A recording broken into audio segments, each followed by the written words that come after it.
Willkommen, bienvenue, welcome one and all to another live stream. I'm not sure why I am all herky-jerky, but we'll work with it. On opposite me is my esteemed friend Stephanie Mitchell Hughes in the virtual studio, and we are today presenting something that we like to call Resilience 2.0. Now, the topic today is an interesting one, and I'm going to throw it straight over to Stephanie. It's called I Question America. And this is not specifically political. This is in more general terms. Right. Okay. So, unless you've been living under a rock, you know that we are deep into the political season in the United States. There have been a number of twists and turns. Yeah. And so, Gareth, you know that I don't talk politics, at least openly. I don't do that. I don't do it on my platforms. But I have been thinking as I've watched the political season unfold, and as we get closer and closer to the actual day of the election, one of the things that I've always felt very strongly about was voting and the right to vote, and that the right to vote should not and cannot be impeded. And I don't like the idea of people's right and attempt to exercise their right to vote. I don't like for barriers to be thrown up, and it troubles me. I think that we should make voting in this country easier rather than more and more complicated. Yes. And to try to, I think we have to also respect the will of the people, and let the people, the citizens of this country, let them speak through their vote. So the title, I Question America, harkens back to, and I don't know if you still have that clip or not, yes, to 1964, when a person who I admire tremendously, would have loved to have met her, Fannie Lou Hamer. Fannie Lou Hamer was a sharecropper. She was, but she was a fighter and an activist in Mississippi, born and raised in Mississippi. And she was on the front lines during the civil rights movement of just fighting for the right to vote, to go down and register to vote. And she had to leave her family. She was married and she had children, and she and her husband were sharecroppers. And so she was told, her husband was told that she had to vacate the land. She couldn't stay there anymore, and she wound up having to move elsewhere, not that far away, but she had to vacate her home. She was arrested. She was beaten, all for just attempting to exercise her right to vote and to organize people and get them down to the polls. Well, as she fought and fought, her profile rose.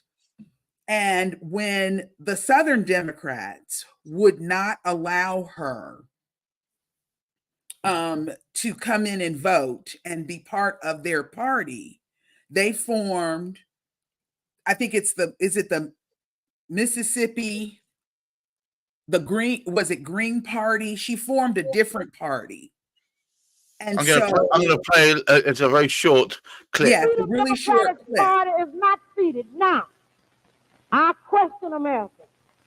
Is this America, the land of the free and the home of the brave, where we have to sleep with our telephones off of the hook because our lives be threatened daily, because we want to live as decent human beings in America. Thank you.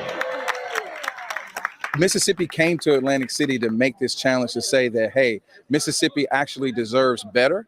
Mississippi deserves to be represented in a full account of democracy. Not only that, we want to hold a mirror not only to our state, but to America to be what it said it could be on paper.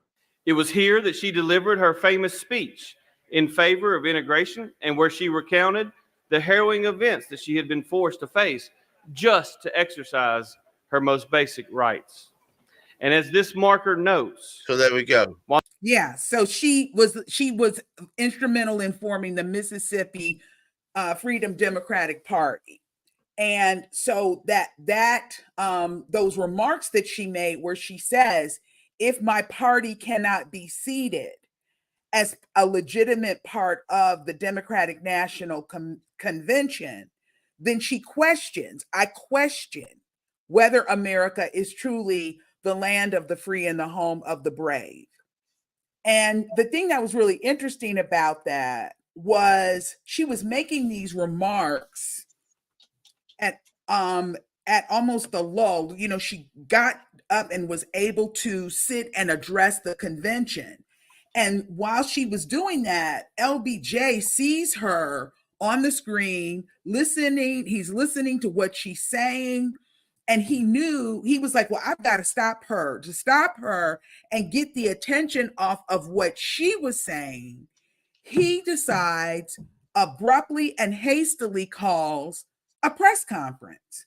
And of course, when the president of the United States is going to hold a press conference and he hadn't announced who his vice presidential candidate was, they all went, the reporters, you know, and all the television cameras turned to LBJ.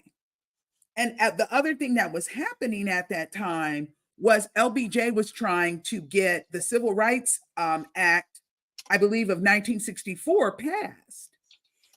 But so that's the historical context. But for me, I know the sacrifices of people like Fannie Lou Hamer and of other men and women, ordinary people who were just out marching for, you know, the right to vote. And to have that vote seemingly threatened or taken away, that right threatened or taken away is, I guess it just makes me question, you know, does America believe, and do we believe in, are we really and truly standing on those words that America is a democracy, that America is the land of the free and the home of the brave? I mean, do we stand on that? Yeah, well, I question whether most people, I'm not just saying Americans, understand what democracy is. Well, that's another No, but conversation entirely. Saying whether you're a Democrat, and also free speech. I don't think most Americans understand what free speech means. Yeah. Free speech doesn't mean you can say anything. Free speech means that you speak the truth freely, but not with an idea of looking at fat people and going, "You're fat." That's not looking at brown people and saying, "You're black." Or that's not what its purpose is. Its purpose is to try and avoid obfuscation and hiding of the truth that should be viewable and listenable by all. It doesn't mean you can say anything, whether it's true or false, because it happens to be what you believe.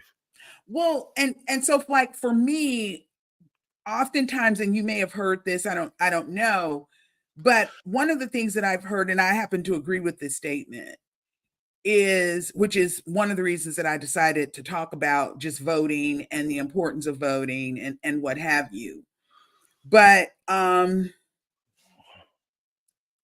people have said, and I really and truly believe this, that this is the most important election, at least of a generation, if not over the last easily in my lifetime, I would say, in my lifetime, in Well, our to lifetime, me, we're around the same age, because so much is on the line. And so let me just explain.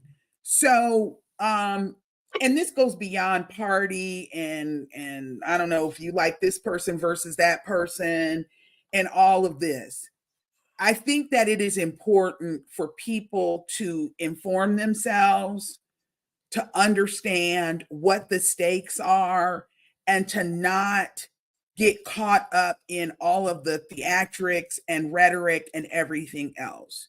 So, one of the things that's a very serious concern to me is that there are Supreme Court decisions that are at risk that will have significant life altering implications for people in this country. And so, what most people don't understand, unless you're a lawyer, you don't necessarily understand this, but Supreme Court decisions just don't happen in a vacuum.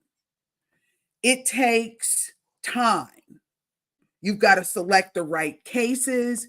You've got to take those cases to trial. You've got to be successful and look at your evidence. I mean, it just requires careful planning, but it can take years. Separate but equal, Plessy versus Ferguson was decided in the late 1800s. It was like 1896 or something like that. Plessy versus Ferguson, the Supreme Court held separate but equal. And then you had the ushering in of Jim Crow. That was before 1900. 18th of May, 1896. And Plessy versus Ferguson. And this is like Thurgood Marshall. I think Thurgood Marshall was born in 1907 or 1908 or something like that. Hadn't been to elementary school, let alone law school. So it took him 1908, 2nd of July. It was like Charles Hamilton Houston, Constance Baker Motley. These were the young lawyers that formed the NAACP Legal Defense Fund.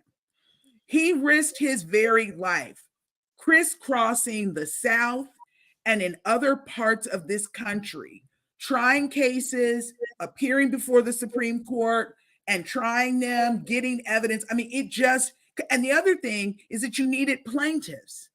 And you look at a time where Jim Crow and people were fearing for their lives, and getting people to stand up and say, well, I'll step forward, I'll be a plaintiff, and all of what came along with that. So then it takes you from that point to 1954. That's when you start seeing the Brown decisions. And then you see the things that happened after that, Brown v. Board. Well, what a lot of people don't understand and know is that these cases are built upon other cases.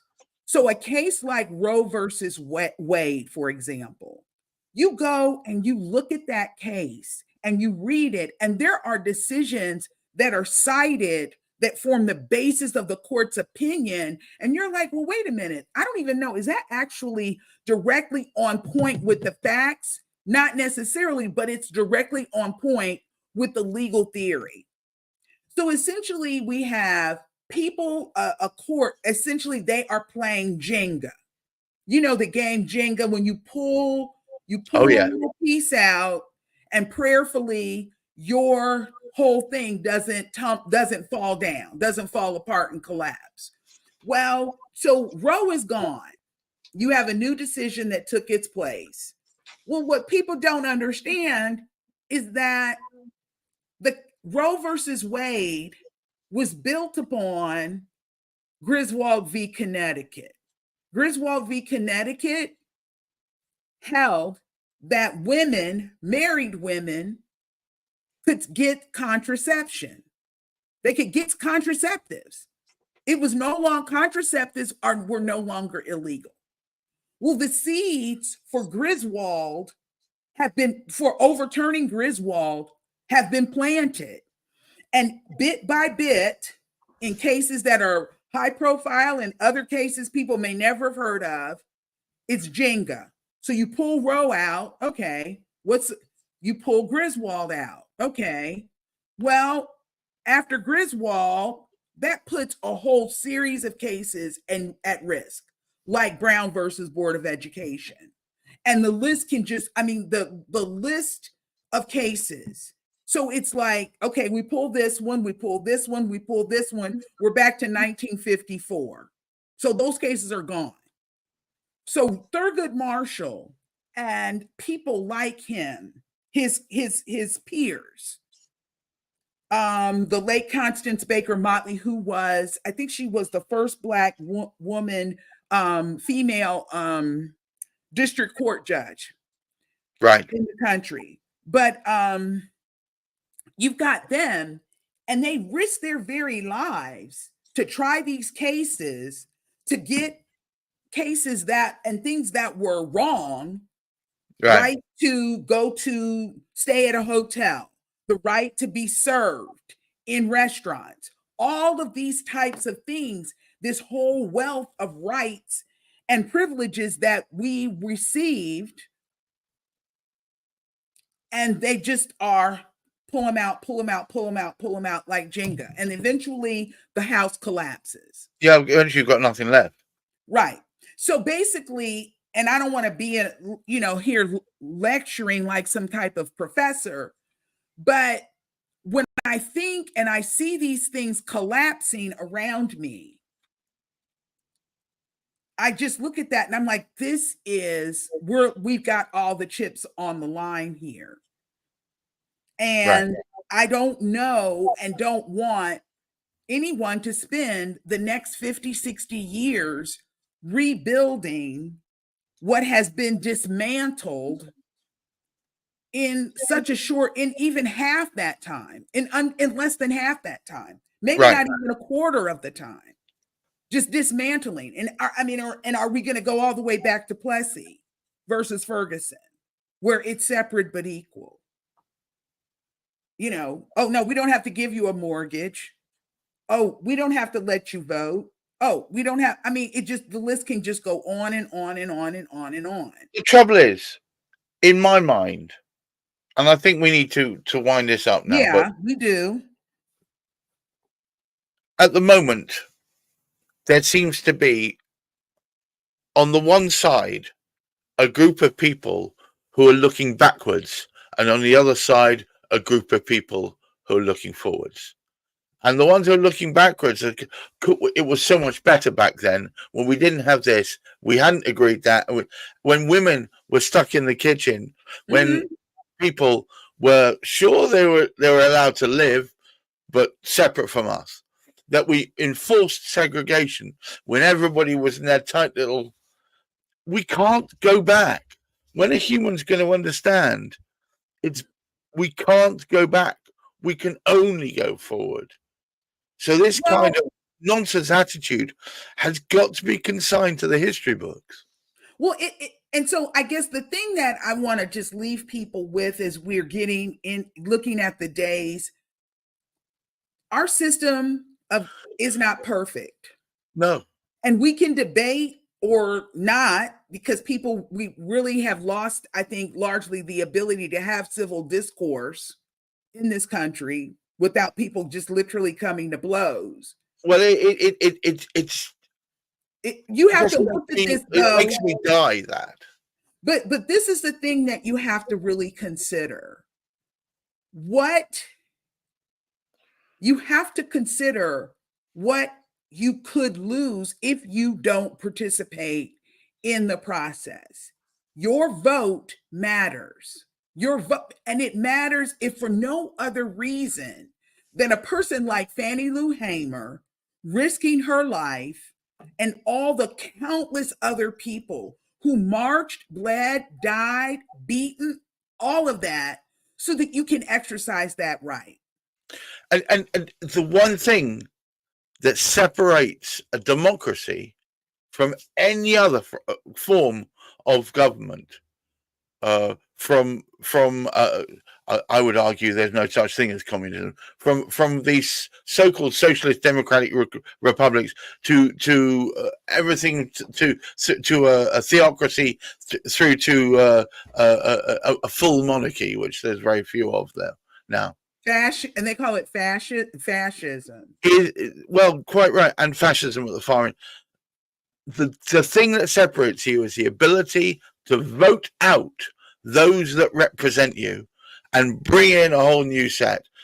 Now, admittedly, the choice is not exactly sparkling all the time.